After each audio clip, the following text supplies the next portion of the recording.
Order! Order! You are an incorrigible delinquent at times. Behave yourself, man!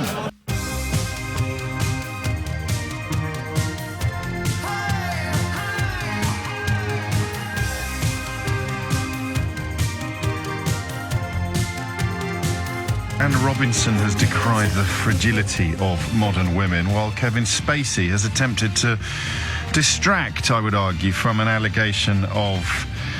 But, do you know, even the language is troubling here, because the actor who's accused Kevin Spacey of inappropriate behaviour many, many moons ago said that he was trying to seduce me. You can't seduce a 14-year-old boy. You can only abuse a 14-year-old boy if you're a 26-year-old man.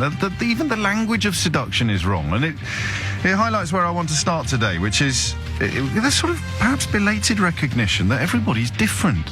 We don't all respond to the same stimuli in the same way. If we did, we'd be computer programs, we'd be robots. So, look, here's a woman who was touched inappropriately and didn't feel particularly traumatized by it. But here's a woman who did. You don't have to pick a side.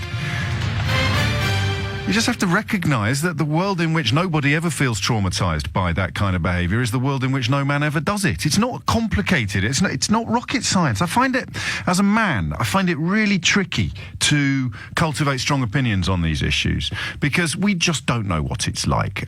There's an amazing call yesterday at 11:30 from a painter and decorator who was properly put out by sexual propositions from sort of lonely housewives while he's working in their home. And I even put out is inadequate. He was offended. He was discomforted. He was, I don't think he said traumatised, but it clearly upset him on a fairly grand scale. And yet flick a switch or jump in a DeLorean sports car and head back to the 1970s, and that was pretty much the basis for every sexual fantasy and low-level pornographic film that was ever made. The lonely housewife coming on to the horny-handed tradesman. It's just ridiculous to pretend that everybody's going to react in the same way.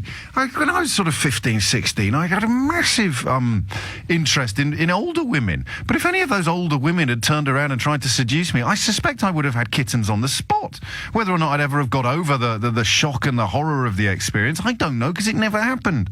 That's the thing this morning that really struck me, and I sometimes hesitate before sharing what I think is an insight with you, in case I end up sounding a little bit stupid or what I state ends up being the bleeding obvious to everybody except me. This isn't, is it? This isn't about codes of behaviour or levels of acceptability that we can argue over. The existence of somebody who doesn't mind or doesn't feel offended or doesn't feel aghast at the goatish behaviour of a man. You just find a woman who says she doesn't mind or she finds the attention flattering. You got that. I'm not making it up. When we've talked about bottom pinching in the past, women of a certain age have rung in to say, I was grateful for the attention. I was quite flattered, actually. And you exist. Great. But the fact that you don't mind being sexually assaulted does not mean that sexual assault is okay. You know? You put your hand on my knee or you put your hand on my left buttock. Again, I'm going to be cross. The fact that you can wheel out some person who's not cross does not in any way change the offence or the nature of the offence that's been committed by the groper. Why is this still confusing? Seriously, why are people still writing newspaper columns expressing confusion about this issue? It's quite bizarre. And why is it happening now? Is it all down to Harvey Weinstein? It is, isn't it? This sense that you can... Well, actually, it's all down to Donald Trump, because the fear of not responding to these sort of allegations, when you look at what can happen if somebody actually is permitted to style it out. Over 16 allegations against that man, including one of rape levelled by a girl who was 13 years old at the time. But hey, it's just locker room talk when he admits to that kind of behaviour. So Donald Trump is what happens when you don't react properly, when you don't hold men to account. They just progress to yet more levels of power. Harvey Weinstein came a cropper. Why? Because a woman over whose career he no longer exercised any power found the courage to come forward and reveal what he had done. Tens of women, I think it's close to 3 figures now, have followed. And still there's debate and controversy about what is and what is not acceptable. The only person who gets to decide what is not acceptable is the person to whom it has happened. And if one person turns around and says, that's just gross, Not wind your neck in, or I'm going to report you to human resources, or I'm going to knee you in the ghoulies. It's not... This is the point, you know. Sorry, I've got a lot on my mind with this one, because it's one of those issues where the difficulty of framing a really strong opinion is actually part of the solution, not part of the problem. Because there are very few other offences which you're expected to police yourself, aren't there? But sexual assault, the message seems to be from Anne Robinson this morning, is something you should police yourself. You're too fragile. So presumably, if you get robbed, you should go and find the robbers yourself as well. If you get punched in the street, you should just try and find the person that punched you and punch them. Don't get the authorities involved. Don't appeal to a higher power. Deal with it yourself. Stop being so fragile. Anyway, we're not starting with Anne Robinson. We're starting with Kevin Spacey, which is an altogether different story. It involves an actor who was 14 years old when a 26-year-old Kevin Spacey reportedly lay down on top of him on a bed in his apartment. This is back in 1986. And in the words of the young actor, tried to seduce him. Now, again, I can't quite understand. It's the word used by the actor, Anthony Rapp. So it feels a little inappropriate to start criticising his choice of words. But you can't seduce a 14-year-old boy any more than I could seduce a 14-year-old girl. All I can do sexually with a 14-year-old girl is commit crime. And yet this language was on the front of the Standard yesterday, in quotes, because it comes from the words of the actor, tried to seduce. I don't think that helps. I really don't think that helps. But what I want you to tell me today, 0345 6060 973 is the number you need to do so, is whether or not Kevin Spacey's sincerest apology sounds remotely sincere to you. Other people have subsequently, since yesterday, come forward to reveal that he had a reputation, it has been claimed, for predatory sexual behaviour during his 12-year stint here in London as artistic director of the Old Vic Theatre. We'll have to wait and see whether any follow. But what I want you to talk to me about now is his deployment, and I use that word advisedly, of his homosexuality in the response to this allegation.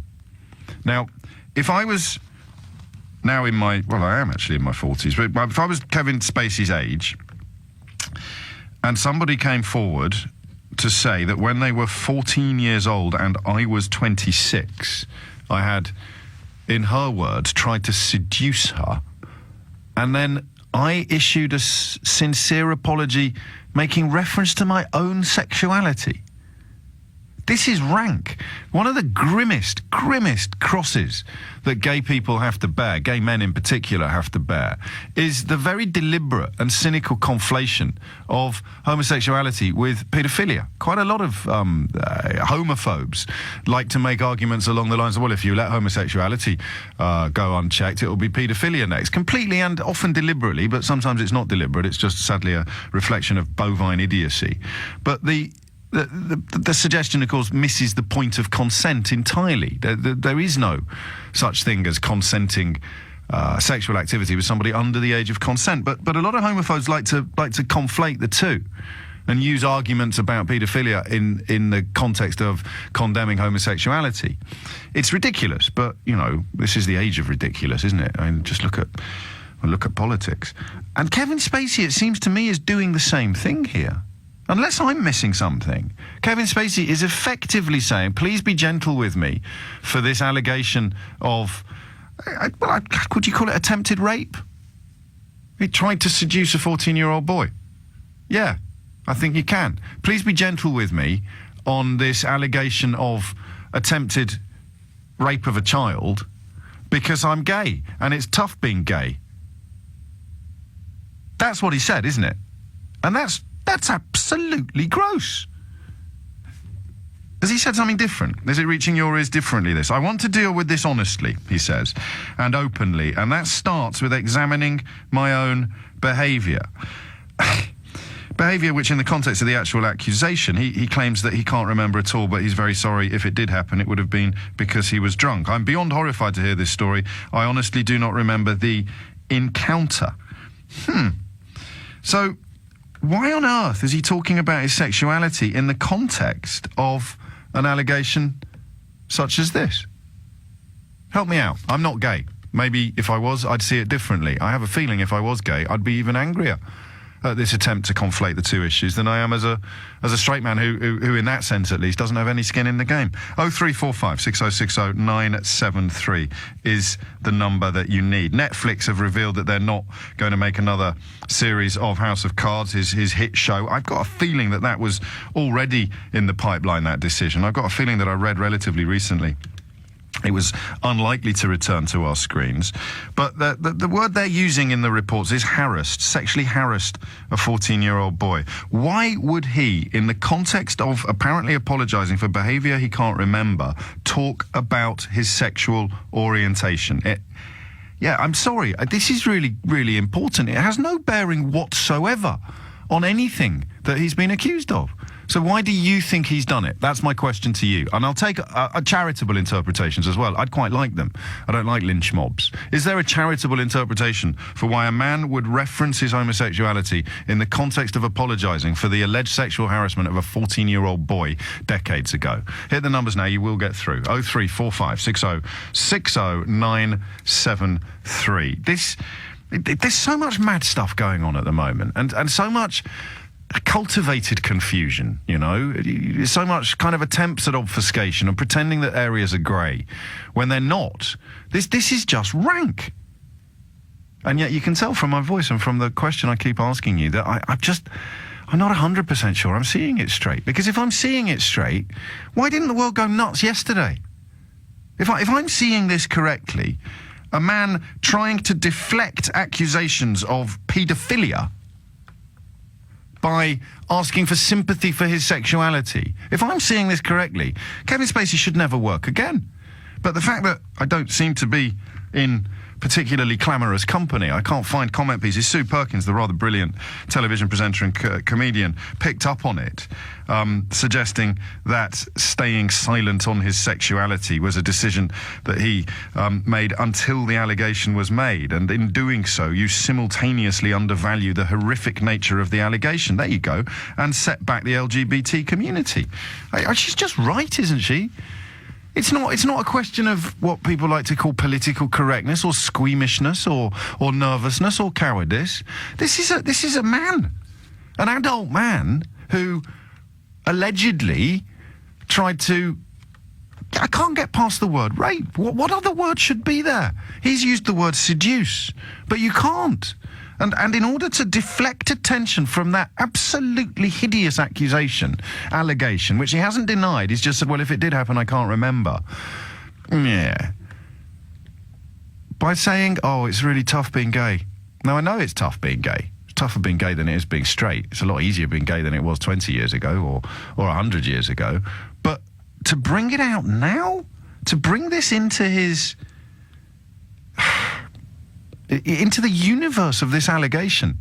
I'm doing that thing I say I never do on the programme, aren't I? I'm asking you if you're as outraged as I am. Let's go for disgusted or confused, or even, I suppose, for good measure, discombobulated. It's 16 minutes after 10. There's a couple of phone lines free. Don't hang around on this one, though, because... Well, actually, it's important that you ring in if I've got this horribly wrong. I might end up getting sued. So if I am completely at odds with your perceptions on this one, then just talk me back down to earth.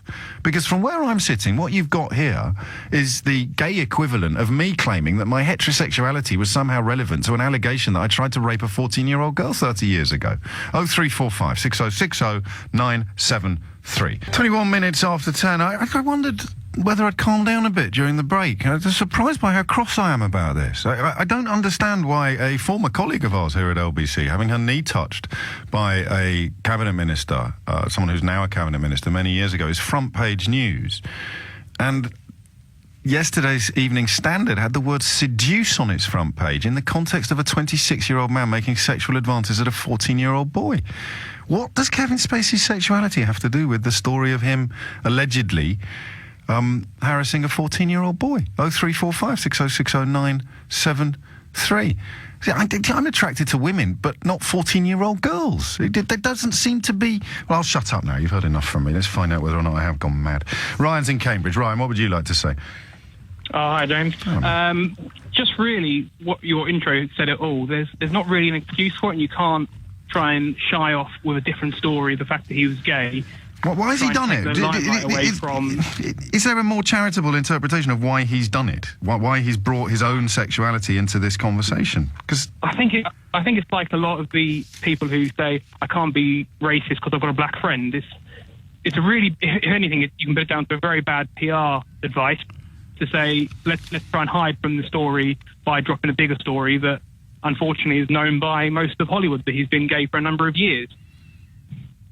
I don't get it. I mean, maybe it isn't complicated, it isn't nuanced, it's a really clumsy and fairly gross attempt to deflect attention, but I kind of have this irresistible intellectual urge to come to a slightly more nuanced or charitable understanding. I want to deal with this honestly and openly. He's now, he says, coming out as gay. It does, as the Times reports, it seems to be offered up in defence of the allegation. Yeah, completely agree with that. And I think what you were saying about the young lad who obviously was affected or put the claim out on him, he's probably used the wrong language, which is not showing how affected he was by it. Yes. Like he's used the word seduced, and like you said, it should never be used as that. It shouldn't, should it? I mean, that's... If he'd have said he tried to rape me, then... Well, yes.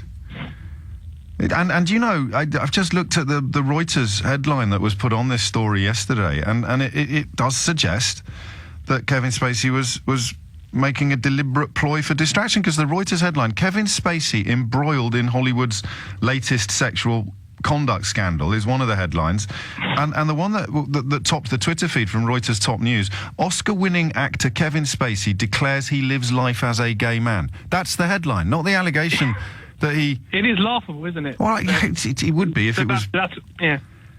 Well, you're not helping, are you? You agree with me?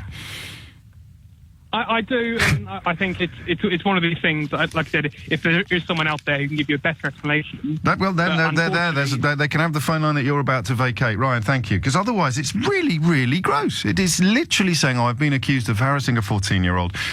Please feel sorry for me because I'm gay, and being gay is really difficult." Well, maybe I am. Adam is in Westminster. Adam, what would you like to say?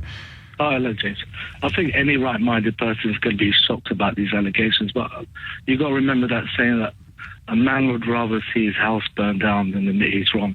And the fact that he's prepared to throw the whole gay community under the bus. Because is that what it feels like? That he is somehow letting down, or as you say, throwing under the bus the whole LGBT community? Yeah. Why? To me, it's a sign of a man seeing his world collapse, and he's gone into desperate mode, and he's going to say and do anything to save his skin. But my advice to him is just to come clean. This is not going to go away. He has to come clean and show some responsibility by admitting that he was wrong. It's not. In your words, why, in response to an allegation of trying to sexually assault a 14-year-old boy? Actually, no, I'll say sexually assault a 14-year-old boy. I've read the description We of have to what. use the strongest word for assault. Rape. So why refer to his sexuality? A young child. No, in your words, why refer to sexuality, to your homosexuality, in the context of this story? It's like it's trying to confuse us. It's like some saying, "I'm a gambler. Oh yeah, by the way, I drink coffee in the morning." It doesn't make sense. We're trying to fall in his trap by him trying to cloud the issue. The issue is that there's a serious allegation made against you. What are you going to do about it? So how has he been able to get away with it then? Incorrigible FCA's just done a quick trawl through some of the coverage, and most of the headlines were about his homosexuality. The alleged attempt at child rape was a secondary matter, and I mean Kevin Spacey doesn't control how we report these stories, so there's a sort of sense that the media is complicit. He's trying to control the agenda because he's doing exactly what he wanted us to do. We're talking about his gayness when we should be concentrating solely on this serious allegation. What is there going to be a police investigation? Why is he not taking responsibility about what are the consequences regarding this serious allegation? Well, the longer we talk... Go on. And the longer we talk about him being, taking this long to come about being gay, is just it's just not going to wash. I thought everybody knew he was gay, actually, oddly. I didn't realise it was still a sort of closely guarded secret. And I personally, I don't care, but I accept that it can have impacts on careers in places like Hollywood that are pretty immense. Right, so we need, in a way, an explanation from the spacey camp, as it were, from the position of saying no, look, obviously it's not great, but it's not quite as bad as you're suggesting. He's not trying to dismiss the most horrible of allegations and accusations levelled by someone who was 14 years old at the time by seeking sympathy for the difficulties of being homosexual. He's doing something more subtle than that, James. He's doing something more, I don't know, more nuanced, less obviously wrong, because looking at the newspaper coverage yesterday and today is... Yeah, I mean, he's right. It's all been reporting about his sexuality. So did he play this really cleverly, to be cynical for a moment, to employ the language of the spin doctor? Has he actually, in the first 24 hours of trying to manage this story, succeeded in keeping a lid on it? 0345 6060973. TG and Finchley adds it's even more gross, because it seemed as if he's sort of justifying why it was a young boy he allegedly abused and not a young girl. It's 28 minutes after 10. Charlie is in Reading. Charlie, what would you like to say? Hi, I'm slightly mystified as to why everybody's focusing on the gay bit, because... Well, so am I. Because he's either gay or bisexual, because he's trying to seduce a member of the same sex. So that goes... Well, he's not. Saying. That doesn't mean he's gay. I'm straight. I'd never try and seduce a 14-year-old girl. But it does mean that under the influence of alcohol, his bisexual tendencies are coming out. And the point you're missing, no, it doesn't. In my view, no, it doesn't. But the point you're missing, in my point of view, is no. You don't seduce children. You can't seduce children. It's not an indication of sexuality. No, you need to take a step back. Oh, okay, Charlie. It's not about sexuality. This is about a man who is seducing a human being, be that an underage child or an overage woman. But he's putting it down to the fact that he was under the influence of alcohol. But because we live in a society that tolerates people being drunk, then their behaviour somehow gets overlooked as it's not their fault. Wow, so here's me hosting a phone-in about how people can have made the mistake of thinking that the most important element of this story is Kevin Spacey's homosexuality, and you've rung in to say, no, James, the most important element of this story is tolerance of alcohol. And you think I need to take a step back, Charlie? 29 minutes after 10 is the time. 0345 6060973 is the number you need. Well, haven't any women rung me on this? Or indeed, as far as I know so far, any gay men? I'm not interested in the opinions of other straight men on this one. I really want to know whether or not it is as an egregious insult, in fact, to gay people, gay men in particular, everywhere, as it seems to me, as a straight man, to be. And women often have more... Forgive me for indulging in a little low-level sexism, but women often have more nuanced and more thoughtful responses to these sort of stories. So I'd love to know what you think of a man accused of assault of a 14-year-old boy, and in the process of responding to that accusation, seeking sympathy for his own sexuality. 0345 6060973. I wonder if we waste our time. I genuinely do. Either you can feel what I feel, or you can't. I feel revulsion and disgust at Kevin Spacey's attempt to sort of link his sexuality to an allegation of trying to abuse a 14-year-old boy. I really do. But the idea that you can explain it, maybe, is where I'm going wrong.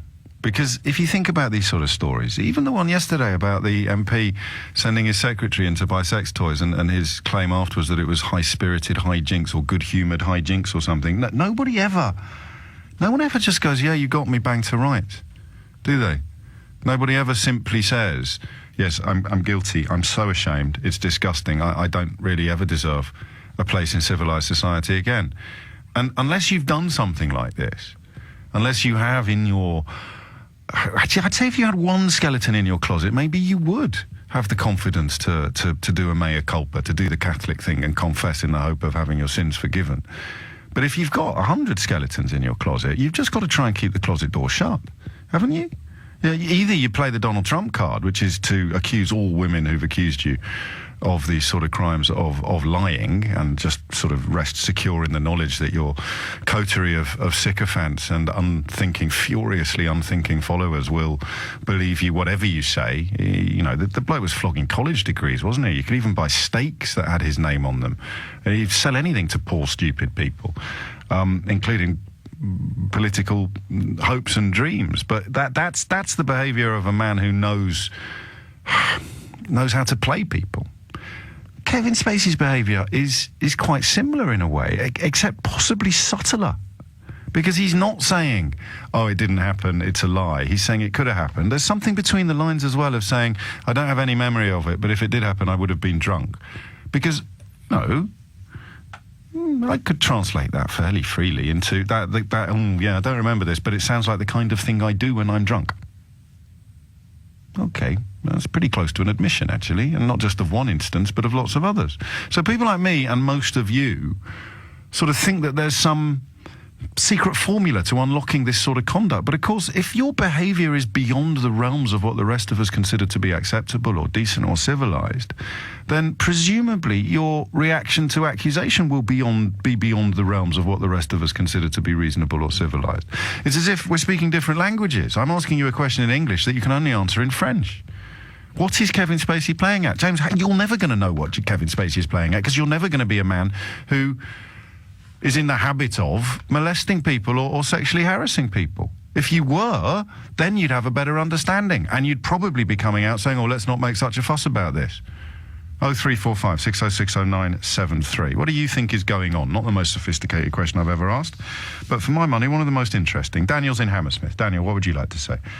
And therein the problem lies, James, because you or I can't answer that question directly, and I think it's very difficult for anyone to answer it unless they maybe have some experience. I think it will be quite difficult. And revulsion, I concur with you in you know, at the peak of it, because I think it's you know, terrible. But thinking about it as I was on my drive, and I'm trying to justify it and think, what could it be? Well, 30 years ago when this may have happened, and firstly, actually, I don't think he's trying to say this is a defence. I think he's trying to mitigate, because he's not saying, oh, I didn't do it. He's saying, I may have done it. So actually, he's not saying I didn't do it. So I think that's the first step. So what he's then saying, but if I did do it, this is the reason why I did it. So he's trying to actually to mitigate the circumstances. But if you were accused, how old are you now, Daniel? I'm 26. Okay, so I'm his age. What he would. You're the age he was then. So if a 14-year-old, and you're straight, are you? Yes. So a 14-year-old girl accused you tomorrow of picking her up, pinning her arms behind her back, and lying on top of her on a bed, and your response to that allegation made reference to the fact that you're heterosexual. I don't get it. Oh, but here is where I think that Go on. This is the reason why he said it. 30 years ago, it would have been much more difficult, and it would have been far less appealing to have said you're gay. And so for him, in I would say it probably wasn't his prime, but he wouldn't have wanted to have been open about that. And he wouldn't have wanted to it because it would have done a lot for him in Hollywood and in his career. And because it's so much more acceptable now, it's very difficult to rationalize it 20, 30 years ago. If we think back to then and how he would have been demonized for it, what he's trying to say is, I would have been demonized if I were gay back then. So what I did to mitigate that was I thought I would abuse somebody that was underage, who was weaker than me, who was vulnerable, who wouldn't say anything. You're giving him some credit, aren't you? No, I'm not doing that, and that's why I said at the very outset... You share my sense of revulsion. All right, credit is the wrong word. You're offering him some charity.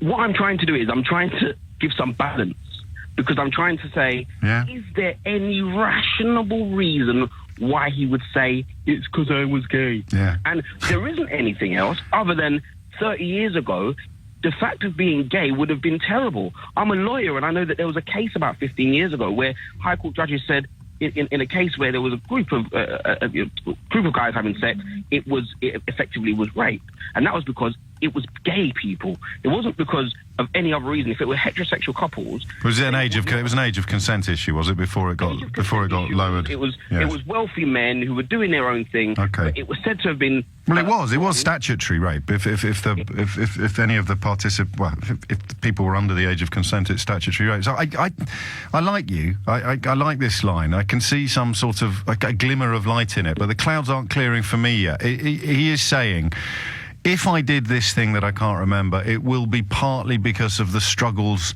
I was having with my own sexuality. Yes. And not necessarily with his sexuality, but With the relationship between society and his sexuality. correct. I mean, it's a strong. Interesting. You mentioned you're a lawyer, because if you hadn't, I would now say that's very much a lawyer's answer to this question. Do you actually believe it, or have you just used your intellectual powers to assemble a theory? Yes. I'm doing a mystery hour 12 o'clock. I'm trying to work. Well, you're very good at it, because that's given me pause. Even though the words he chose on Twitter for his statement yesterday don't add a huge amount of support to your theory. The question is, why has he knitted these two things together? And the answer is either that he's doubling down on on this disgusting behaviour, or something a little bit more nuanced than that. And you have provided something a little bit more nuanced. Like, if I did this terrible thing, it will be partly because I was drunk, and partly because I was wrestling with issues. I don't want to further it too much. No. If I probably should go now, but James, think now. If it was me and I did exactly the same thing to a 14-year-old girl, it would be effectively paedophilia. Yeah. In 30 years' time, if that came out, but doing that under the age of 16 wasn't illegal then. Yeah.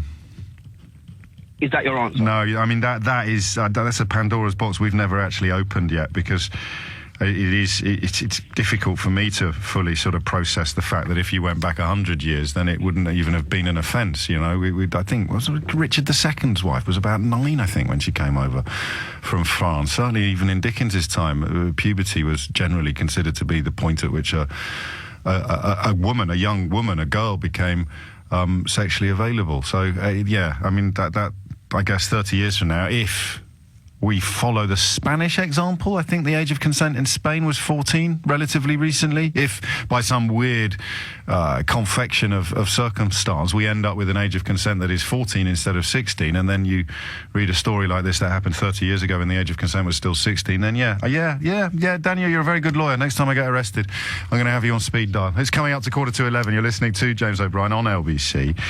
We haven't had a gay call, I don't think. I haven't checked with everybody, but it seemed to me to be a really vile... Owen Jones, I've just been told, has written a great piece in The Guardian coming from a similar position from me, and Owen, of course, is gay. But this seems to me to be a really vile echo of what homophobes do in the context of children and sex. When a homophobe says, well, if it's okay for gays to have sex, it will be okay to have sex with children next. And just a sense that Kevin Spacey has taken a step down that path. Maybe I'm wrong. I know I'm saying that a lot today, but at least I'm honest. It's 10:45. This gave me pause. Kind of sums up the last couple of years, what I'm about to say about this tweet. I wasn't sure, I'm still not sure, Graham, whether or not you're being serious. I think you are. And I don't mean that I think you're being flippant necessarily. It's just... have we simply become so desensitized to sexual assault allegations recently that Kevin Spacey coming out at the age of 58 is actually the more novel story? I mean, that is addressing, I guess, the question of why the media went in bigger on him revealing that he's gay than it did on him responding to a claim that he sexually assaulted a 14-year-old boy. But you're right. I think there is a danger, perhaps, of accusation fatigue. And News Thump, the rather excellent satirical website, points out that we're now holding a television president, as in Kevin Spacey's portrayal of Frank Underwood in House of Cards. We're now holding a television fictional president to a higher standard of morality than America has managed to hold the actual president. Over 16 allegations of rape and sexual assault outstanding against Donald Trump.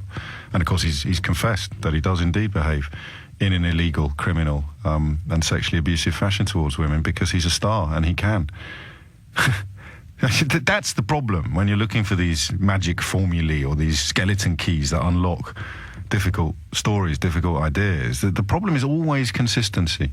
Always consistency. You see it so much now, more than at any other point in my life, where your attitude towards a person's behaviour is going to have more to do with their political affiliations. Or, I guess I have to point this out in the context of grooming gangs, because that involves 14-year-old girls, and the reason why that wasn't properly investigated was because the authorities in part believed that they could somehow be consenting despite the fact that they were 14. But the righteous outrage that greets those crimes is strangely lacking from stories of footballers trying to groom 14 or 15-year-old girls. It does seem to have more to do with your own prejudices and politics, how you respond to an allegation. I mean, how many people who have a soft spot for Donald Trump would have believed 2 years ago that they'd be making excuses for an alleged rapist?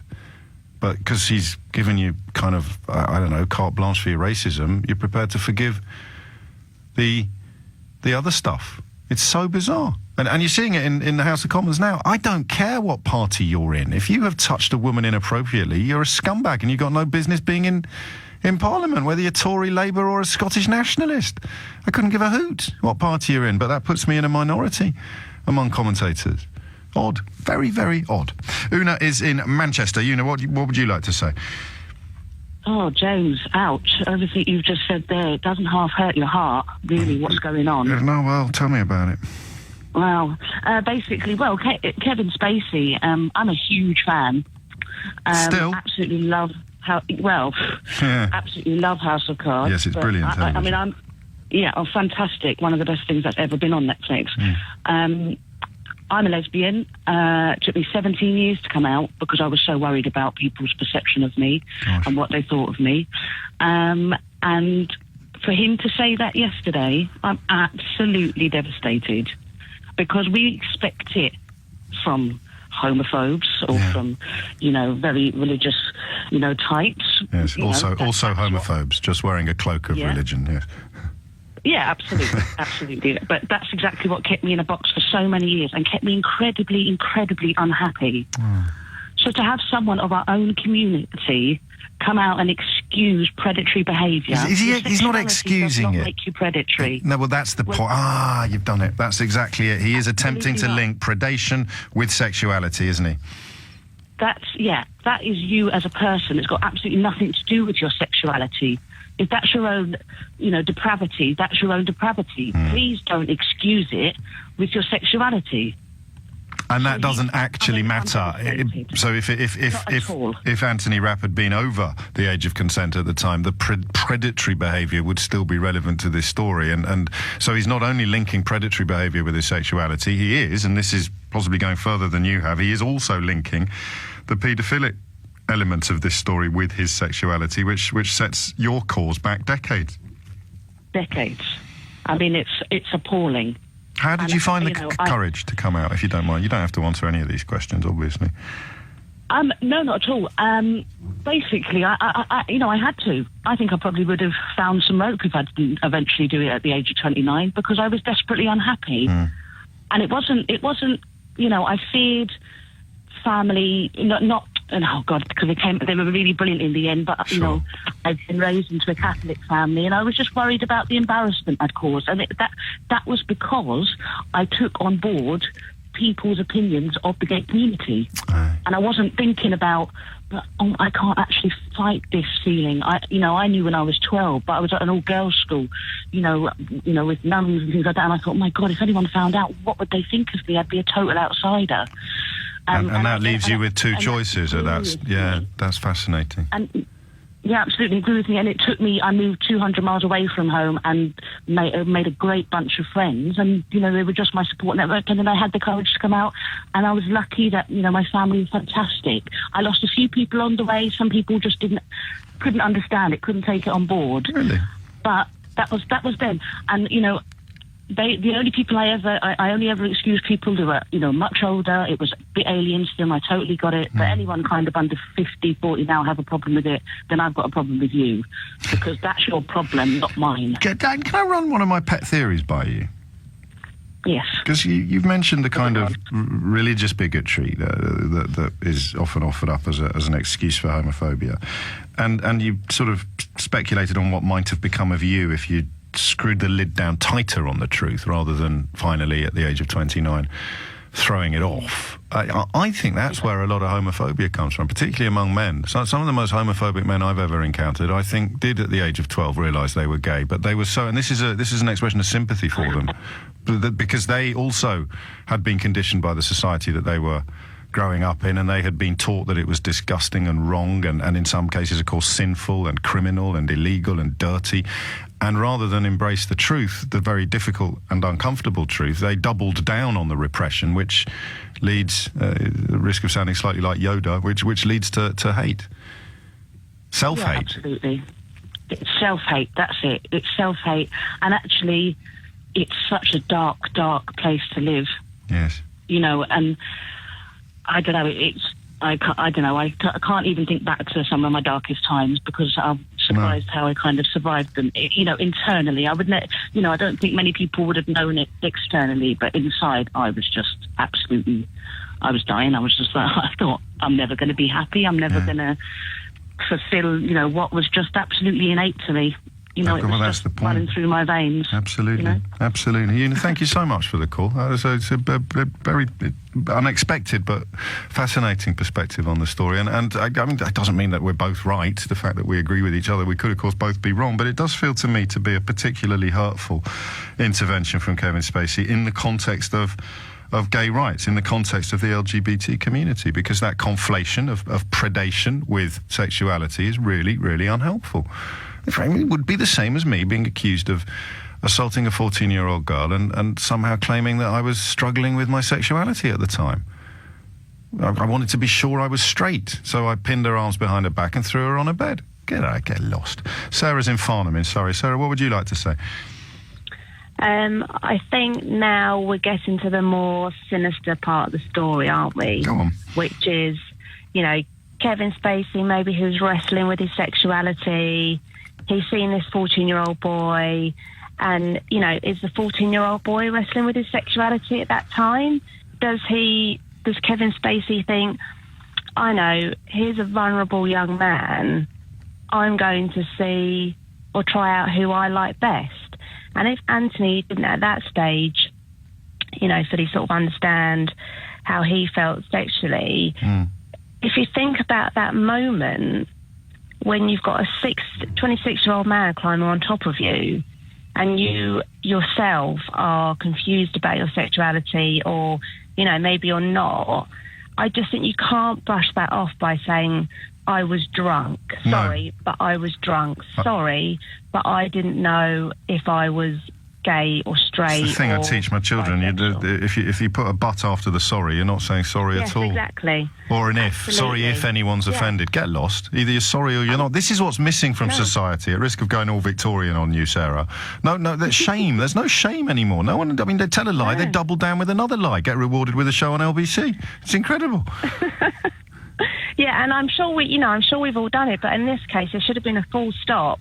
And I think the thing that didn't throw me. Sure, we've all done what? Stuck out for me was the headlines. The headline they picked for Anthony was, drunken encounter with, Kevin Spacey, and then Kevin Spacey's sort of first line of his apology was, sorry, but I was drunk. Sorry, but I'm gay. And it's taken me a while to realise. I keep a couple of the calls on the board because we're moving into similar territory. At least in the newspapers, these stories have been reported alongside each other today. And again, at risk of going off on another spluttering bout of indignation like I did at 10 o'clock.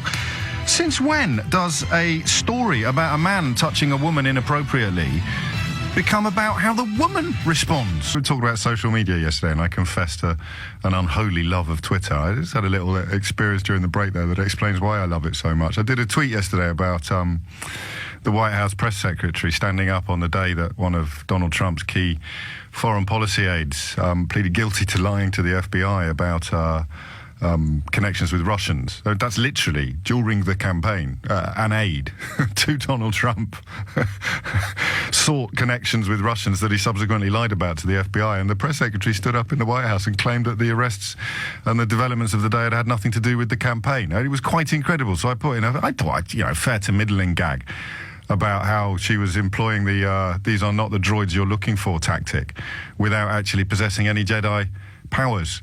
I was quite pleased with it, but I just saw that Mark Hamill, Luke Skywalker himself, liked it. It's pathetic that I've told you that, isn't it? Really pathetic. Oh well, don't blame me.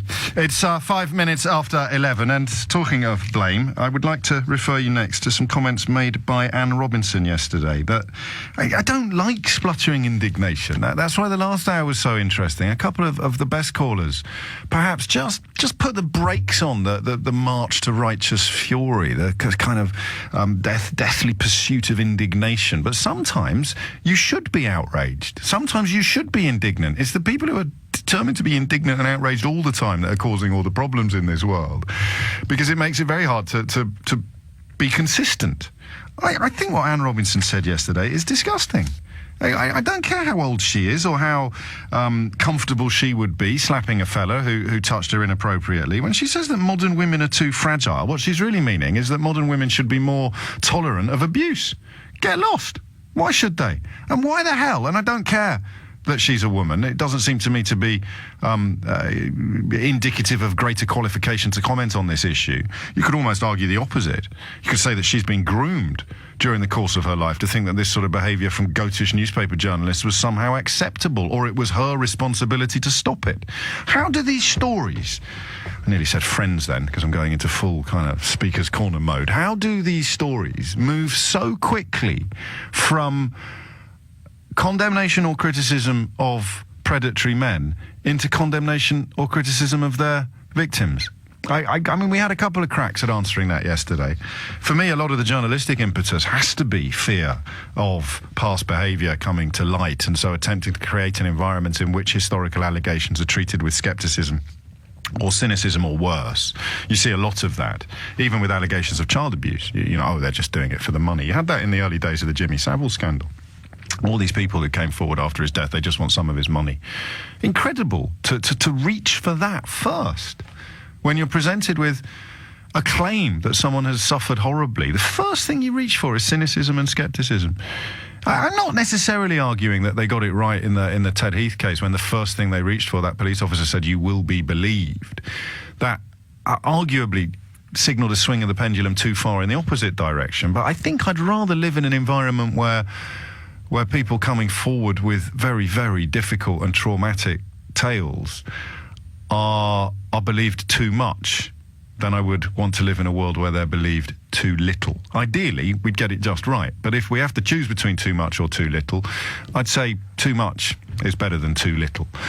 But then you get these stories, and it continues. The Westminster story is continuing to unfold. Bizarrely, a former colleague of ours here at LBC, Julia, has ended up on the front of the Sun because Michael Fallon touched her knee many years ago, and she opines, not dissimilarly to Anne Robinson, that she would have punched him in the face if he'd carried on, but it didn't do her any harm at all, which is a bit odd. I sort of to think that something that prompted you to threaten to punch someone in the face wasn't a problem. I don't go through my life going up to people and saying, "I'm completely untroubled by your behaviour, but if it continues, I'm going to punch you in the face." Can you have it both ways on something like that? And why do these conversations move so quickly from the conduct of the men involved to the conduct of the women? I can't think of many other contexts in which the victim gets blamed so readily as in cases of sexual assault or sexual harassment or worse. It's the victim. Oh, she was asking for it. Did you see what she was wearing? Yeah, well, what can you expect? It's just bizarre. In many ways, the women that do it are worse than the men. Because in the same way that Kevin Spacey has let down his team, sexually speaking, by trying to conflate homosexuality with predatory behaviour, so women who say, "Oh no, I can cope perfectly well with that." You see, I'm married to a strong woman who can look after herself in most circumstances. But in what other areas of bad behaviour do we ask ourselves whether or not the victim can put up with it when we're looking for an answer as to where the rules should be? You say, if you got burgled and you were rich, would that be okay? Well, you're rich. You're not going to miss it. You can buy another car. No one would do that. No one would say, "Oh, don't be so fragile. You've got lots of money." What are these women saying? They're saying, "Well, I'm quite tough. I can stand up to these men. Why can't everybody else?" Anne Robinson says, if someone did that to me, she'd just slap him. Well, what if he punched you back, Anne? Smack in the face with a clenched fist covered in gold sovereigns. What would you do then?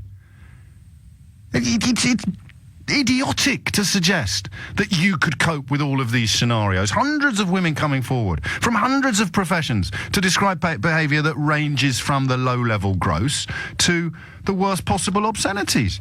You say, well, if someone tried that with me, I'd give him a slap. Oh, really? Now, what if he broke your nose in response to that slap? You'd still be cool with it, would you? Well, where do these women get off? I don't get it. Men touch you when you don't want to be touched. It's not your fault, and it's not your job to formulate a proper response. It's all of our job to create an environment in which men know it's not acceptable. And we can't do that while people are writing columns for the Daily Mail and sticking stories on front pages that add to the notion that it's somehow a woman's responsibility to deal with the appalling behaviour of men. Since when? Since always. So what question am I asking you? God knows. It's 10 minutes after 11. This notion of, let's try and get inside the minds of the people that are causing the problems here. Not the men doing the disgusting things, but the women saying it's not that disgusting. What motivates them? 0345 6060973. Because we tried to find a charitable explanation for Kevin Spacey's behaviour in the last hour. And I sometimes think, and you're more than welcome to laugh at me for this, if you are the kind of woman who says things like modern women are too fragile, they should be able to deal better with sexual harassment at work, is this a form of repression and denial? So I kind of always think back to traumatic things that have happened to me, and I've had an incredibly blessed life. I've been so lucky in life. There are a couple of incidents at school where, in retrospect, two monks in particular, I think were probably harbouring unsavoury ambitions with regards to me, but nothing physical. One occasion where a monk grabbed me a monk grabbed me and tried to sort of pull me down onto his knee, but I got sharp elbows. I don't think that stayed with me. I don't think it has. But if it had, I'm thinking out loud now, and these are difficult topics and tough territories. But God, it's so important to have the complicated and difficult conversations rather than pretending that it's all really knee-jerk and easy and women just need to be less fragile or just give him a slap and get over yourself. If I'd been a victim of sexual assault, I'm deeply disturbed by what happened to my friends at prep school. I've spoken to you and indeed them about this a lot. I have a sense of survivor's guilt almost, that so many of them were being abused by our photography teacher, and so many of us kind of knew, but thought that if the adults didn't mind, then why would we report it, and who would you report it to, and all of these questions. But these are almost intellectual problems that I have. It's problems of processing, problems of accommodating. If I'd actually been abused by him, would it have helped me to survive by pretending that it hadn't traumatized me? So I have a friend who was abused by priests at his school and claims that he didn't really mind at all. It was hands down the trousers fiddling. I don't know whether the details are relevant to the responses, but just thinking about women who say, oh, it's no big deal, you should get over it, just give him a slap. Is it beyond the realms of possibility that these women have actually been a lot more damaged by sexual abuse themselves in the past, but their coping mechanism has been to pretend that it didn't matter that much? Or am I overthinking things as usual? I don't know. So I'll leave that question hanging. 0345 6060 973.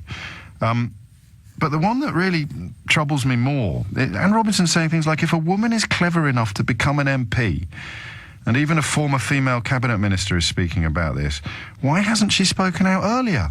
But you've answered your own question, Anne Robinson. The reason these women haven't spoken out earlier is because they'll get accused of being fragile by women like you.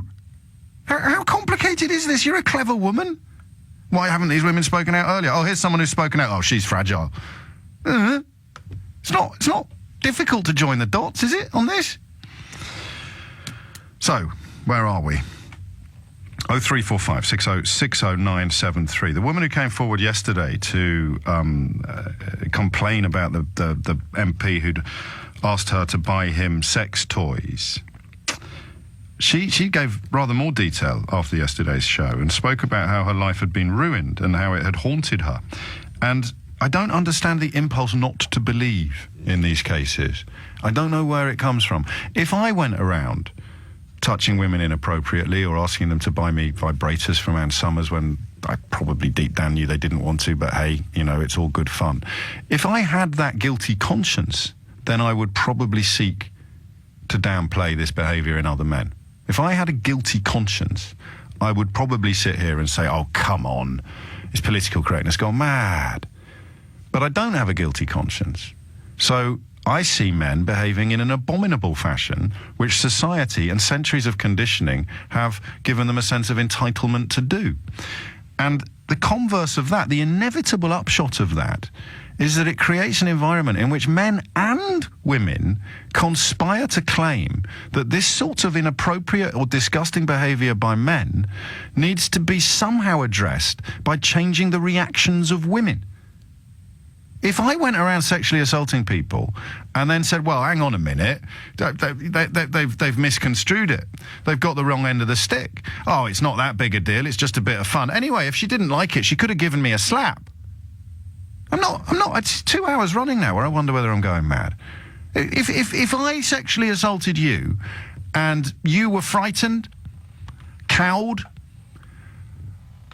pretending that you weren't as upset and as hurt as you were because, you know, no one likes to be publicly vulnerable. And then 2 years or 10 years or 20 years later, you complained, you went to the newspapers or you complained to me personally or you posted something on social media. And I responded by saying, don't lie, if you'd been that unhappy at the time, you would have slapped me. I would sound like an absolutely blithering idiot. So why can someone like Anne Robinson say, well, in my day we just would have slapped them, without being hauled over the coals? Hit the numbers now, you will get through. 0345 6060 973. I'll read you a couple of sentences and then you tell me whether or not you think this is victim blaming, okay?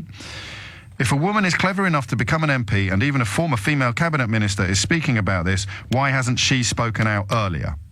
And her generation were more robust, saying that she would just slap a predatory man. This is putting all of the onus of responsibility for predatory behaviour by men on their victims. And it's a massive, massive problem that I didn't realise was still so commonplace. Anne Robinson's well into her 70s. I don't think you'd find this attitude reflected much among people in their 40s, but there'll be some doing it.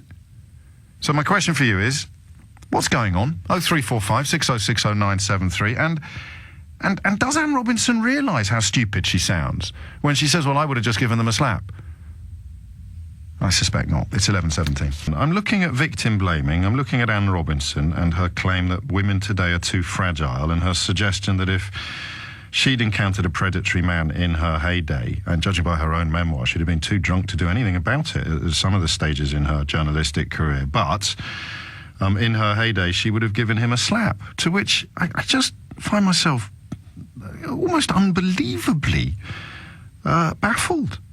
What does she think a man would do back in some circumstances? Obviously, if you're at a dinner party or in a restaurant, that's going to create an agreeable brouhaha that will teach him the lesson that he needs to be taught for the purposes of the next 2 hours. You slap a predatory man in other contexts and he's going to punch you in the face. How can she think that that's a responsible contribution to the debate? And how can so many other apparently decent people line up behind this notion of victim blaming? 22 after 11. Amanda is in St Albans. Amanda, what would you like to say? Oh, hi, James. Hello. I had to call in because I had exactly the experience that you're talking about many years ago when I was young. In fact, I had a number of experiences with predatory men as a worker at sort of 16, 17, 18. But there was one guy in particular who wouldn't leave me alone, and out of sheer anger and frustration, I did slap him. He was touching you? Forgive me. Yeah, all manner of things. Okay. It was actually at school. I was 16. Yeah. And I slapped him. I shouldn't have done it. I was angry. It was over a long period of time, and he beat me up. Beat me to a pulp. Well, I suppose we need Anne Robinson now online too, don't we, to understand what... I mean, perhaps she could give you some advice on what you should have done next. I took your advice, and I slapped him. He kicked my face in. What do I do now? I'm lying on the floor in a pool of blood with my teeth in a bag. I think the point I want to make is that, victim blaming isn't the right thing. But equally, you need to, find some way to say that behaviour isn't acceptable, and that doesn't make it right. Doesn't excuse what the man is doing or the predatory person is doing. But you do need to have some resilience, and you do need. But why do you? Why do you need to have resilience? If I was a subject of a predatory homosexual, where do I get my resilience from? When I was a 15-year-old or a 16-year-old boy? Well, I had the wherewithal. I had the anger within me to. Okay, I don't accept that it was the right way that I did it, but I had the wherewithal to show that I wasn't happy about it. And you got your head kicked in as a result. I know, and I had another man when I was 18 who pinned me up against the wall and locked the door and tried to force himself on me, and I kicked him and I ran away and I unlocked the door and I ran away and I never went back to that place of work ever again. That is... Now, none of those things are right. None of those things are right. Of course they're not. But the point I want to make is some of these things I'd forgotten about. I'm in my mid-40s now. I've been working for over 30 years. And I can honestly say some of those things I'd forgotten about till all of these stories started coming out on the radio in the last, few days and weeks. And, you have to move on. I don't see myself. The point I want to make is I don't see myself as a victim. When I think of those instances now, I think about the idiotic behaviour of those men. It doesn't reflect on me in any way at all, because I know I didn't invite it. I'm not going to argue with you because the territory is so sensitive, but you have sort of contradicted yourself. You've said it doesn't reflect on me, but I'm the one that has to be resilient.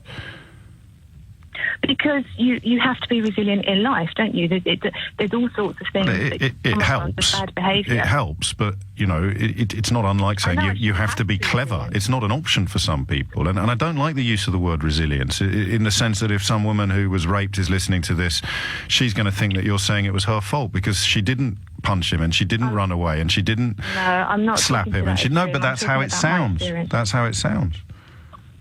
That's the problem that we all face, is finding the language that doesn't sound sententious or judgmental, because all you can say is that this works for me. You can't then extrapolate from what you think works for you to the conclusion that this is how every woman in similar circumstances not only should, but would behave. I'm not suggesting that every woman should react in the way that I did, but what I'm saying is I think your assumption is that if something like this happens to you, and I'm not talking to the extreme of, extreme violence or rape, of course I'm not, but these everyday instances that all women have experienced, and they do, yes. Without doubt, women experience this every day, that you aren't automatically a victim. I don't think you should assume that women are victims, because I just don't think it's helpful.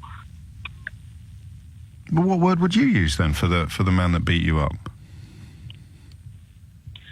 I would. Were you a recipient of his violence? Do you prefer that to victim? Yeah, of course I'd rather it didn't happen. No, but I'm interested in what word you'd use instead of victim, because, in court you'd be described as the victim. What would you ask your lawyer to call you instead? Okay, the recipient, if you want to use that word. I don't know, because I honestly haven't thought about it for over 30 years. And what you are thinking about now is the notion that there's some shame involved in being a victim. And that's my problem, because there shouldn't be. Maybe, no, I agree, but maybe that's what I'm associating it with. It is, and you shouldn't, and I don't want you to. And I want to live in a world where people who've been beaten up by men aren't frightened of using the word victim. Because you are a victim. You're a victim of his violence, but you're not a victim of anything embarrassing or shaming. That's the problem, isn't it? It's all inextricably tied up. And when sex is part of the equation as well, then things get even more complicated and even more difficult. But I also, I can't argue with you and say you are a victim, and you'll say no, I'm not, and I'll say yes, you are. That would be an exercise in ridiculousness. But if somebody beat me up, I can't see what other word I could use. If someone drove their car into me, if someone punched me in the face, you are a victim. But we've got this notion that victimhood, largely I think because of the tabloid newspapers and this curious sort of assault on what they like to call political correctness, that if something bad happens to you, it's somehow your fault. And some of what you've said, Amanda, it kind of plays into that worldview. maybe it does. To yeah, me. I don't know. And that's Yeah. why it's healthy to have the conversation, so that 30 years hence, or today, someone who's enduring what you endured 30 years ago doesn't feel embarrassed by the word victim. I don't know. And as ever on the programme, you're more than welcome to turn me off a strip or to set me straight if you think I've got something wrong or I've overstepped the mark. Amanda, thank you. It's astonishing, really, when you sit here speculating on Anne Robinson's advice to young women in receipt of predatory behaviour from men that she should slap them, and then I speculate on what would happen if a man decided to respond to that slap by punching you in the face, and Amanda rings in to tell me that's exactly what happened to her. Because I've got this sort of naive worldview that thinks that's where the debate ends. There you go, it happened to Amanda, I'm right, Anne Robinson, shut up. But there'll be people queuing up, oddly, kind of often quite right-wing women, who seem to sort of buy into that patriarchy, to that idea of knowing their place, to that idea of men somehow being the, not dominant, but men will be men, and it's our job to man up. That kind of worldview is to my mind, right-wing, but that might be something you want to pick me up on as well. It's coming up to 11:30. You're listening to James O'Brien on LBC. The question we're asking is, what do you think Anne Robinson was thinking when she suggested that the way to deal with a potential rapist, or, to be fairer, perhaps a predatory man, was just to slap them? 0345 6060973.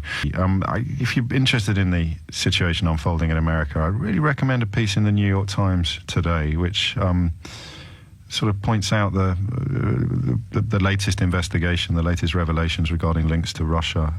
It won't shake the base. It's a great little comment on Twitter from Anne Applebaum, the author, that it worked for Stalin. Just constantly repeat the lies. Worked for Stalin, and it is currently still working for Trump. But I've just retweeted that from my account if you want to sort of catch up with American politics. We're still discussing, it was British politics, because we were talking about the minister who got his secretary to buy him toys from a sex shop in Soho, and her complaint 7 years later that this was utterly unacceptable and had really, really upset and damaged her. Something that I have, as a man in middle age, absolutely no difficulty understanding. Why won't you come?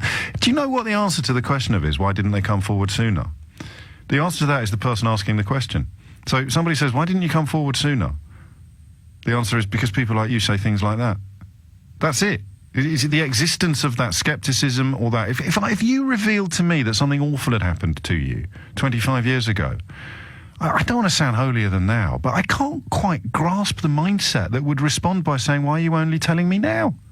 Obviously, the worse it is, the harder it is to come forward. It took 30 years for my school friends to find the courage to bring justice down upon the person that abused them. 30 years. And if anybody, I'm not a violent man, but if anybody had responded to them by saying, oh, it can't be that big a deal, why did it take you 30 years to come forward? I'd swing for them. It's an incredibly stupid, I don't get it. I really don't get it. So then you do, or I do, that thing where you think, well, what possibly explains that then? How could anybody respond in that way? And you're left with some fairly unedifying conclusions, including this one here. I think these women who tend to be renowned for their strength feel a little shamed that they put up with the behaviour of these predatory men, and they feel a little ashamed and envious that some women are brave enough to do what they were not. What takes more bravery, slapping somebody, or telling the story in public and exposing yourself to the sort of ridicule and abuse that all of these women have done? It takes a lot more bravery to come forward after 7 years and say, what this basket did to me is not acceptable. And now fill your comment section with abuse of me, the victim, the survivor. Do it. Or, oh, I slapped him, and luckily he didn't knock my head off in return. Sarah's in Weybridge. Sarah, what would you like to say? Hi, James. Hello, Sarah. This is the first time I've ever called a show. Oh, you're very welcome. Thank you. I'm a nervous wreck. Don't be. It's only me. It's only me. I really don't think you can compare what one individual experiences with another. No. I had sexual harassment from my, I'd say, early mid-teens throughout to the age of well into my 30s. And some abuse, and I was raped once. Now, I put part of that down to early childhood, where my parents were somewhat strict and I was hit by both of them. And any time I was in a situation with a man, whether it be at work or at a party or wherever, if he came on to me in some way, I always froze. I simply could not speak. I could not defend myself, because in the back of my head it was, this man will hit me. I was programmed to freeze. And what I think people don't understand is the trauma response. Yes. And I'm in trauma therapy. I have the most wonderful trauma therapist, second to none. And if you are in that situation, you simply don't know how you're going to respond until you're in that moment. So someone like Anne Robinson, I loved your idea that if she was in a restaurant and someone came on to her, yes, under those circumstances I could probably in front of people stand up for myself and say, get away from me. But predatory men tend to do it, in my experience, when you're cornered, when you're alone. Sorry, I'm losing the thread of it. You're not. You've already made better points on this issue than I would make if I carried on talking about it for 7 days, because that word you used, froze. This is, and now I'm going to ask you to do something that you don't have to do, because when you explain it like that, it's what the kids call a no-brainer, Sarah. Your background, your experience is a large part of who you are today and a large part of who you were then, and it explains why you reacted to that kind of behaviour in the way that you did. It shouldn't even be up for debate that the man is at fault, and your, to use your own word, your freezing exacerbates the problem, of course, because you're not being what Anne Robinson would call robust. You're not giving him a slap. Where do you think women like Anne Robinson are coming from? Because there's a lot of them about, and I don't think they're evil. I think they're profoundly wrong, but I'm interested in whether or not you've got any insights into what their thought processes might be. Do they just think everybody else must be like them? I think you have to look at the context. Yes. And someone like her, in the environment that she worked in, partly with her level of success, everything is reinforced. So if she stood up to some idiot and had a go at him and everyone laughed, that reinforces, oh, I can do this, I can stand up for myself. I mean, there's so many factors that have to be taken into consideration. That's why you can't compare how one individual is going to react to another. You just don't know.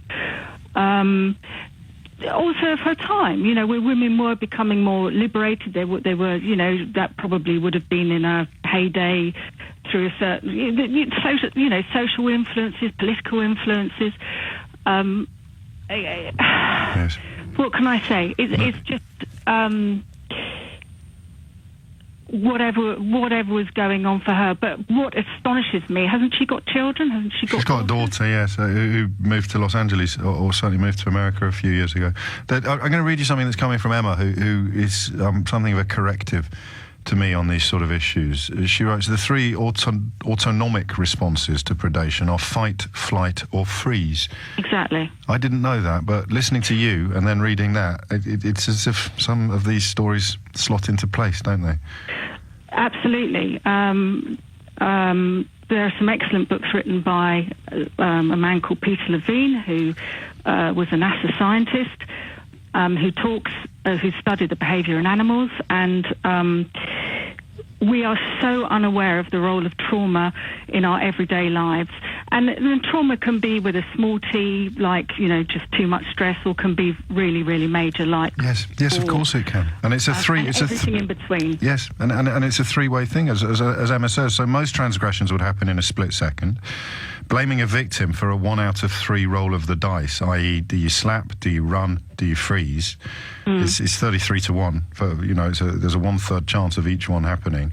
But she says it's sociopathic, but rape culture is sociopathic. We're all immersed in the same culture, and that culture is the one that says if something bad happens to a woman, then, well, it must have had something to do with what she did, what she wore, how she behaved. Why didn't she slap him? Why was her skirt so short? Why was she out at night? Why was she doing this? Why was she doing that? Why did you rape her, you scumbag? That's the only question that I want to ask. Why did you attack her, you absolute piece of... excrement. Absolutely. I don't know why it's women that are questioned or the finger pointed at them. It should always be. No, I think I know why. I think I do know why. I think it is, as Emma suggests, I think it is part of cultivating and perpetuating a culture that kind of excuses men in this kind of behaviour. And the worst offenders in that, one big notch down from the actual perpetrators of these crimes, are the apologists and the excusers and you should have given him a slap. Sarah, thank you. Thank you very much. 11:44 is the time. I feel, I sometimes complain that on political issues I don't get enough calls from women, but obviously on this issue I'm not getting any calls from men, and as a result I think perhaps, just to indulge in another little bout of low-level sexism, I'm really learning this hour. And it's true, isn't it, that women who in any way excuse predatory men or claim that they're easily dealt with, they're letting down the entire population, not just the female population, because you're kind of telling young men that it's okay as well. Well, look, all right, I'll know when I've gone too far if she gives me a slap. She hasn't given me a slap, so I'll just carry on. You're raping her, mate. Yeah, but she hasn't slapped me. Anne Robinson said she'd slap me if she didn't like it. And she hasn't slapped me. So I'm filling my boots. She's frozen. That's not no. She's frozen. Anne Robinson said she'd slap me. Sadly, Anne Robinson's not online too. It is easy, actually, a lot easier than I realised at 11 o'clock this morning to answer that question posed by rape apologists and kind of misogynists and actual rapists, I suppose. Why didn't you come forward sooner? Well, I didn't come forward sooner because Michael Gove's wife will write a column in the Daily Mail claiming that I've only come forward now to curry favour with Woman's Hour. I didn't come forward sooner because Anne Robinson will go on the radio and describe me as fragile and claim that it's my fault and I should have been more robust and it could have slapped him. And because people like you will ask me why I didn't come forward sooner. That's why I didn't come forward sooner. Oh, that and the shame and the horror and the pain and the misery and the heartbreak and the scars, both mental and physical. These are all reasons why I didn't come forward sooner. Oh, and by the way, I told my mum 30 years ago what was happening to me, and she didn't even believe me about her own brother. So that's another reason why it took me 30 years to come forward. It's not really difficult. It seems to me that if you're asking the question, why didn't you come forward sooner, you're already trying to make excuses for the abuser. And that is how you end up with prominent, successful, and to me, a very admirable professional prior to this intervention, like Anne Robinson, effectively saying that if she hasn't slapped you, then you haven't done anything wrong. Men need to know. They're like little puppies. You need to smack them on the nose with a rolled-up newspaper, otherwise they won't know that they're not supposed to poo in the corner of the kitchen. Men are not like little puppies. And the ones that pretend that they are normally the nastiest, most sinister and manipulative men of all. So, how have we ended up in a place where women queue up in the pages of our newspapers to condemn other women for being survivors of or victims of sexual abuse and give them the little lesson that, you should have been a bit tougher? Sarah is in Southampton. Sarah, what would you like to say? Good morning, James. Hi, Sarah.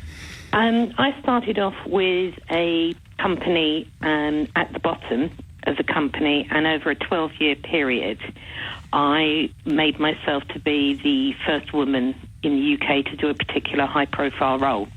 Yeah. For obvious reasons, you'll see later on, you'll see why I can't name the company. Okay. Now, the departments I went through and the promotions I went through, it was a totally male-orientated organisation. I had sexual harassment and discrimination to levels you just could not imagine. But I spoke up at the beginning, and I got completely shouted down and, keep your mouth shut, or you're not going to get promotions, you'll be out the company and everything. So I just played it quietly, and I did tell people that I don't appreciate that, and it was all laughed, and I was humiliated about it. So I kept a diary for 12 years of every 12 occasion. Years. 12 years. I kept a diary of every occasion someone had said, done, or implied something. And it got to the point where it was horrific, absolutely horrific. And I went to HR with my diary, and I said, you are going to have to help me. These are all the dates I've come to you before and nothing's been done. They said, can we have a copy of your diary? I said, no. I said, but you can have a look at it. And they arranged meetings. Anyway, I was told by a single HR person that they were going to be offering me a compromise, an agreement to go. An NDA. So they'll sign you a cheque and you'll promise to be quiet.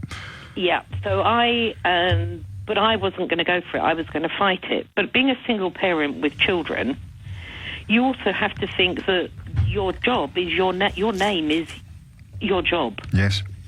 So if you came out and shouted about it, that's who you become. You are then the woman who shouts about sexual harassment. You're not the woman who was the first female to do the job that you did. It defines you. Another answer to the question, why don't more people come forward sooner? And I was actually told in the end that if I didn't take the money and go, they would discredit my name and I would be out sacked by Christmas. And it's left me, luckily that, my children, they've all grown up and gone now and everything, so I gave them everything they wanted. But it really, really affected me to the point that when I did leave, I had a complete breakdown, and I'm still not right now. But you cannot go up against a multinational blue chip company on your own. Or a Hollywood star, or a producer, or an MP, or a government minister, or a manager, or an area manager, or a stockroom controller, or a radio presenter, or a TV star, or anybody who holds a balance of power against you. Exactly. And you see, don't forget, in the position that I was in, the comments you get is, well, who did you have to sleep with to get to that role? Yeah. And I used to turn around in the end and say, it's not who, it's how well. Because there's no that's fascinating, because you put on the suit of armour that some of these women in the media, I think, have also put on while claiming that it's their skin. It's a suit of armour that is both fraudulent and dangerous, but it temporarily, in the context of those exchanges, makes you feel a bit safer, or certainly a bit less abused. You have to protect yourself. I used to go to meetings and there would be a life-size photograph, a pornographic photograph of a woman, and they would position themselves that I would have to look at it. Yeah. And they'd all be giggling and, oh, it was really smutty. And they would turn around and say, oh, well, what, are you not affected by that? I said, no, not really. I said, but if she was attractive, I'd probably look, but if she's not... You'd go along with it. I hesitate to ask you this then, but you've been incredibly honest, so I think you'll answer. Before you had your breakdown, would you have been the kind of woman who said the sort of things that Anne Robinson has said? No. No. No, and the reason being is everyone's story is different.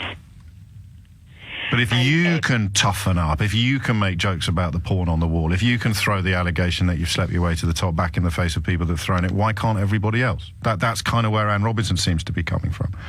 Because it takes certain people to be able to cope. Mine was fight or flight, exactly as the other Sarah and everyone has said. Yes, I hadn't heard that third strand of the theory. I had to fight because it was for my children. I was in a position I couldn't get out. Yeah.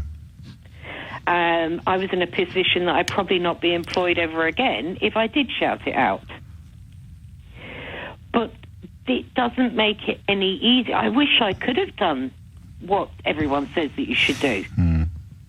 But I could not. And I mean, I used to go home at night and cry because I was in a situation that I couldn't get out of. Yes. I mean, I'm single now because I just could not put myself through it. No, I mean, mentally and physically, the toll that it takes on people is immense, and is part of the answer as to why it can take 10, 20, 30 years for people to come forward and tell their stories. Exactly, and the big problem is there are so many high-powered public people in the position that I know of and I've spoken to that cannot get out and cannot get this sorted. There is no mechanism. And people saying, oh, it's a lot better than it was.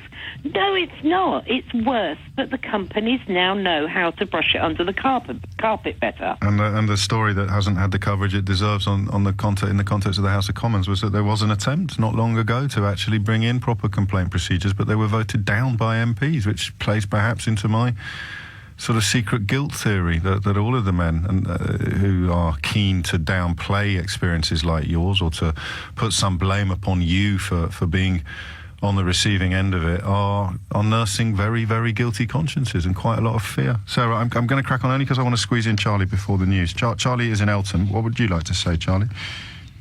Hello, James. Hello. Yeah, I'd just like to highlight the point why people maybe don't come forward. It's because of psychological reasons. Yes.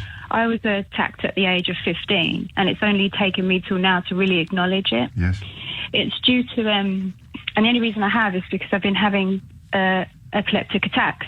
Oh, and it found out that I'm not actually having epileptic attacks. I have NEAD, which is non-epileptic attack disorder. Right. And that is a result of my brain not being able to cope with trying to shut off to what happened to me. Yes. It's had enough, and now physical symptoms are appearing. And now I'm starting to realise what happened to me.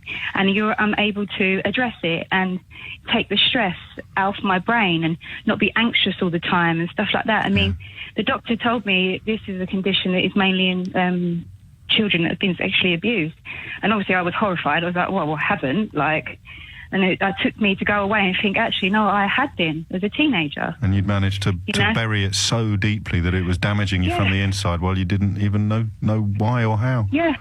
And I got a personality disorder from it. It's a coping mechanism. You shut off from it. You pretend it didn't happen to you, but you say it wasn't that bad. I could get over this. I'm tough. I'm strong. But you're not, because now I'm suffering the consequences of 30 years of age nearly. Is that what you think the Anne Robinsons are doing when they say you should have slapped him? They're pretending that they're strong enough to cope with anything. Yeah, because I thought I was strong enough to cope with it. And now my brain's had enough. Yeah. And now I could be talking to someone and my brain would just shut down. I mean, my children call it buffering. I look like I'm buffering. When you watch Clever kids, like the little clock on the computer screen going round and round. They call it my computer glitch. That's how Mummy's having a glitch. But it looks like I'm drunk. And to the Anne Robinsons in this world, that's just disgusting. Because the reason I never came forward about when I was attacked is because of a woman. So another girl in my school who made my life a living hell because she fancied the lad that did it to me. She made my life an absolute living hell. She almost got me stabbed and stuff like that. Yes. Because she was jealous. And I do know. And another thing about, you should have slapped him. James, there's been times where I've punched, I've kicked, I've bitten, I've spat. Yeah. And that's not been enough. They laugh in my face as though it's a challenge. And I'm not a small girl. I'm like nearly 5'9", and I'm not skinny. And people, I don't know what it is. It's always these angry little ankle biters. Yeah. That I don't know what it is. They just I've had a 40-year-old man laugh in my face. While you've sought to physically resist him. Well, I mean, she's not here to defend herself, but judging by the interview she gave yesterday, Anne Robinson would suggest that you weren't robust enough. You were too fragile. Yeah, well, yeah. I'd like to, maybe she had a fight with me, it might be different. Let's leave it at the shall we? I think that's probably the best response to these people, and well done, Charlie. Because I suspect that wasn't an easy call to make. I'm so glad you're getting the help that you deserve. It's 1 minute after 12. I'm in despair. In my day, we gave them a slap and told them to grow up. And having heard from a succession of women who did attempt to slap the men that were preying upon them, that were abusing them, I would hope that Anne Robinson perhaps would recognise the error of her ways on this one. But I wouldn't put money on it. I'm going to turn your attention next, speaking of money, to these betting machines that the government has pledged to address. If memory serves, the Labour Party's manifesto actually contained a policy that would have seen the maximum stake reduced immediately on them assuming power to £2. The claim from the gambling lobby is that this would see several bookmakers' shops shut. We'll crack on with that after 12:15. I want to speak to 2 or 3 more people about these, because it's making sense for me now. The depressing thing is that I mean, this is sound a little arrogant, but I'm giving the credit to my callers, not to myself.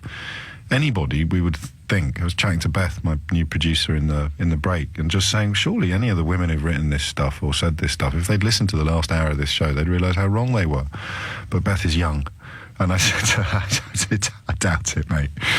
Seriously, we're living in a world where people get shown evidence that their position is wrong and go away even more convinced that their position is right. You saw it last week with the university stuff while I was away. This letter that the minister sent out about Brexit, leading to people somehow claiming that that people who've spent their entire life studying a subject should not have their opinions treated with more respect than a bloke down the pub who just read about it on the back page of the Daily Star. It leads to Charlie Gard as well, this scepticism of expertise, scepticism of education. It's largely very loud, undereducated, posh people who hate the fact that they live in a world where academic expertise affords more credibility to an opinion than just large volume, loud voice. And that's how you can end up living in a country as civilized and as world-beating when it comes to medical science as this. And you can end up having tin-pot politicians on the telly claiming that the doctors of Great Ormond Street are less qualified than they are to decide on how to treat a sick child.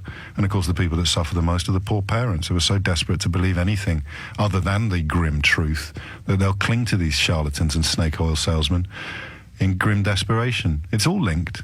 It's all linked at the moment. I feel like the kid in the Sixth Sense. I could see it. And part of it is the denigration of authenticity, the denigration of expertise.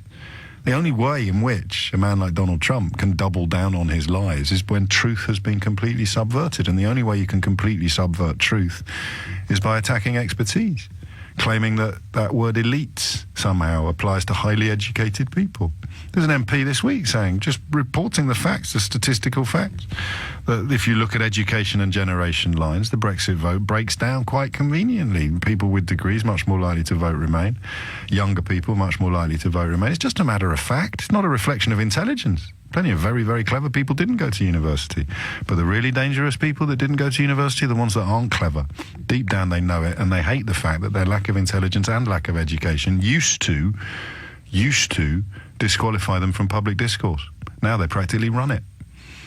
So we'll crack on with betting terminals in 10 minutes or so. Before that, back to Anne Robinson. Natasha's in Milton Keynes. Natasha, what would you like to say? Yeah, hi James. Thanks ever so much for taking my call. Oh, you're welcome. Thank you. Yeah, it's. I'll keep it brief. Basically, take all the time you want. I have. Thank you. I have two daughters, one who's nearly 20 and one who is 14. Yeah. Basically, from the age of 3, I was mentally, physically and sexually abused by a very close family member up until the age of 13. It kind of manifested in the way that I think it normally does, unfortunately, and I'm going to use the word victims. Yes. I have been listening, obviously, but, yes. You know, as a child, I classed myself as a victim. Yes. I certainly wouldn't do now. And it manifested itself in harm and bulimia, etc., etc. Anyway, to cut a long story short, I kind of went into intense therapy and literally clawed my way back and fought for the last, I would say, 30 years to kind of have some semblance of normality in my life and be able to kind of always give good advice to my children. Yes. Now, listening to your program, and honestly, I listened to, I think it was Sarah who was talking about the fight or flight or you freeze. It's very, very true. It is a physical feeling that you have. You do freeze, and I learned from a very young age how to escape my body from an absolutely traumatic event. I was a child. So that was the way I learned how to almost go out of an out-of-body experience, etc. Call it what you want. I've lived, honestly, on a day-to-day basis, I hear of so many stories where women are honestly sexually harassed, etc. I have been sexually harassed, sexually assaulted, I would say at least in my 44 years, I would say probably at least 15 times. And, they obviously... they're all different grades, etc., what you would class as sexual assault, but sexual assault is sexual assault, and I say that to my two daughters. Yes. It's not acceptable on any level, either by man or woman. And I listen to Anne Robinson, and I obviously been hearing that, and it just evokes such strong emotive feelings that, what advice am I supposed to give to my two daughters? I've experienced it and continue to experience it, as do many women. We've become so desensitised by it. I can't believe we live in the 21st century and we are still hearing stories like this, and I am sure there are hundreds of thousands of women out there. Oh, there are, indubitably. Yeah, absolutely. And the message they receive is the same as the one you receive when you read these sort of stories or you hear these sort of comments, that somehow what happens is your fault for not responding differently from how you did respond, and that's beyond bonkers, isn't it? It beggars belief to me. I mean, at the age of 17, I was sexually assaulted on a bus. On a very. Well, you should have rung the bell, bus. Anne Robinson would say. I should have rung the bell. And I just want to quickly say this. And the response I got from, say, when I told certain members of my family about the abuse and it all came out, I received the empathy, I received like the compassion, etc. Because I was a child. When I was 17, it was a very different story. It was, what were you wearing? Did you encourage him? Did you gain eye contact with him? And I couldn't quite see the correlation between the two, and I couldn't understand why, because I was a child from the age of 3, abuse is abuse. And assault is assault, no matter how old you are. Obviously, you can cope with it better as you're older, or as Anne Robinson Well, some said. people can. I mean, there's a different dynamic in place, I suppose, between an adult and a child. But don't forget that status changes in a nanosecond on the night of your 16th birthday, doesn't it? It's a fairly arbitrary line, but it is there, so that there will be different reactions on either side of it. But I find it's like you're on a bus and a man behaves abominably, and it is somehow down to you. It's amazing, isn't it? Well, I found it, and even having lived through what I'd lived through, I knew I was self-assured enough to know that that was very inappropriate behaviour, and the fact that he felt confident enough to do that in broad daylight on a very busy bus kind of said a lot to me and made me realise now in hindsight it was more about him and being so cocksure of himself that it's acceptable to treat a woman or a man. I don't want to kind of be, generalise, but unfortunately it's almost always men, but not exclusively. But I have 2 daughters now. So what do I give my 2 daughters? Well, do I say to them? I've always said to them, a woman is born with intuition, and it's your holy grail. And if you feel something is wrong, then it's wrong, and that's the end of it. And how it's not though, is it? Because I'll tell you what I've learned from the callers that I've had since 11 o'clock. Every single one of them has been quite exceptional. I think it's about, because I thought you were going to use the phrase "shout it from the rooftops." Then I don't know why. I just sometimes my brain runs ahead of the person that's talking. That's why I interrupt so much. And it occurred to me that you're right. Your daughters should have the confidence to shout it from the rooftops. My daughters too. But our job is to build the rooftops.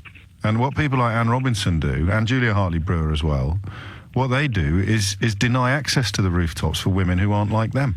And that's what's so disgusting. It's really disgusting, and ironically enough, and this may well be just in my case, I don't know, but I would say some of my harshest critics were women. They were the ones that kind of almost said to me, well, you've got to be careful. You know what men are like. Now, I would take that really insulting if I was a man, because I don't agree with that. I've got a lovely husband who I've been with for 24 years. And I as a man, to hear comments like that would really insult me. And I don't think it's right. And I don't think it's right to desensitise young boys or young girls almost by giving boys a free pass by saying, we know what boys are like. That's not okay. It's not acceptable. And worse, by going further and saying if she hasn't given you a slap, then you haven't done anything wrong. That's how you can tell whether you've done something wrong or not, when they've given you a slap. It's got nothing to do with your own moral compass, your own conditioning, your own behaviour, your own instruction, your own concepts of what's acceptable and what isn't acceptable. You just keep pushing your luck, mate, until you get a slap. And when you get a slap, wind your neck in. That's the message that people like Anne Robinson are sending out. And I'm so glad that every single caller I've had today has rather thrown that message back in her face.